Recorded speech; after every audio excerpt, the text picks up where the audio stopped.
started realizing that reality is 20 times more interesting than Hollywood. I mean, I was a Hollywood buff. I loved all of those movies, but now they're meaningless because I know what's going on right now actually has purpose and has a meaning, and there are consequences.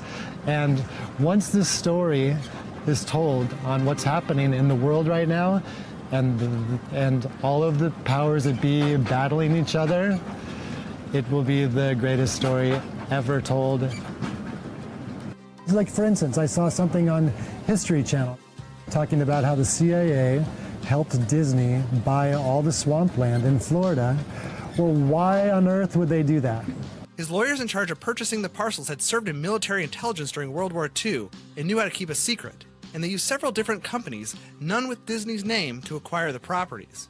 Now I go down this rabbit hole of what does the CIA have to do with Hollywood, or at least with Disney? Washington, D.C. is definitely in Hollywood. I have seen documents of the DoD and the CIA writing to the studio heads, guiding them in certain fashion. There's a lot of things that people would talk about that are conspiracy theory, but there's some things that ring true with me. It's like, oh wow, that makes a lot of sense. Another program developed by the CIA after World War II was called Operation Paperclip. It's been depicted in many movies, including Disney's Marvel series. It's Operation Paperclip after World War II. SHIELD recruited German scientists with strategic value. Thought I could help their cause. Operation Paperclip, and this is something people need to know because it has been so covered up and mocked and berated and claimed to be a conspiracy theory. And by the way, the term labeling people as conspiracy theorists was invented by the CIA to deflect any attention over the JFK assassination. They invented that word as a way to shut down any scrutiny or just critical investigation of what they were doing. So they started that whole ball rolling.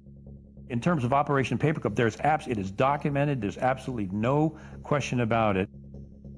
Allen Dulles, CIA director, was an associate of Heinrich Himmler of the Third Reich. So what Dulles proceeded to do when the Third Reich was brought down was he secretly brought all of the top Nazi scientists into the U.S. He falsified their files that he gave to Harry Truman, making them look like there were no war crimes. They brought these Nazi scientists into the CIA to work for the CIA, and that includes the human experiments they conducted on Jewish men, women, and children, and the psychological studies that these Nazi scientists had done. The CIA was using their expertise for these programs through Operation Paperclip, and this was Nazi, much of it occult beliefs that the CIA adopted and actually put these people on their payroll. One of the programs that came out of Operation Paperclip was MKUltra. Now, MKUltra was a very complex program that dealt with human experiments and mind manipulation. As this 1952 CIA memo says, the aim is controlling an individual to the point where he will do our bidding against his will, and even against such fundamental laws of nature as self-preservation. In the Church Committee, MKUltra came out as an actual program of mind control using mental, physical, and sexual abuse and psychotropic drugs. Lysergic acid diethylamide, LSD.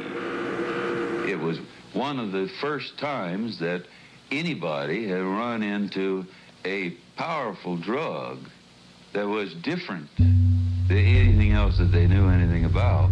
A decision was made at the highest levels of the CIA to do testing on unwitting Americans. At Ravenscraig, Dr. Cameron went further with drugs and electric shock treatments than any researchers in the MKUltra project dared. His aim was to wipe the mind clean.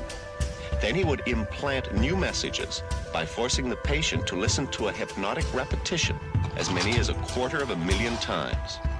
This was called psychic driving. He would give the patient intensive electric treatment. He would attempt to implant new ideas in the mind of the patient. Now, to a layman, it would appear that Dr. Cameron was trying to take the slate and wipe it clean, the slate being the mind. In other words, brainwashing. Exactly, that's a very good comparison. Brainwashing. Yes, to life. No. Good heavens. You're doing fine. Just try to describe it.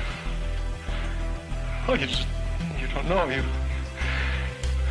You want to give yourself. You want to give yourself surgery. How do you feel inside? Inside. I'm living inside. Nobody explained it to me. Nobody ever asked me if I was willing to do it or anything.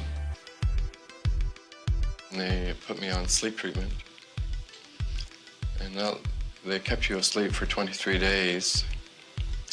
And while I was asleep, they were shocking the heck out of me with electric shocks and playing tapes. Why are you letting responsibility?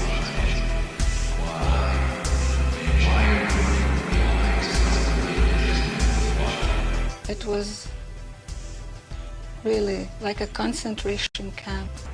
What a feeling that is. You look that way. There's nothing for you to watch here. But you're going to talk to me as we go along. They couldn't go any further because the director Rich Holmes did all his MK Ultra documents announced to witnesses. So they were never able to dig even deeper. That was bad enough.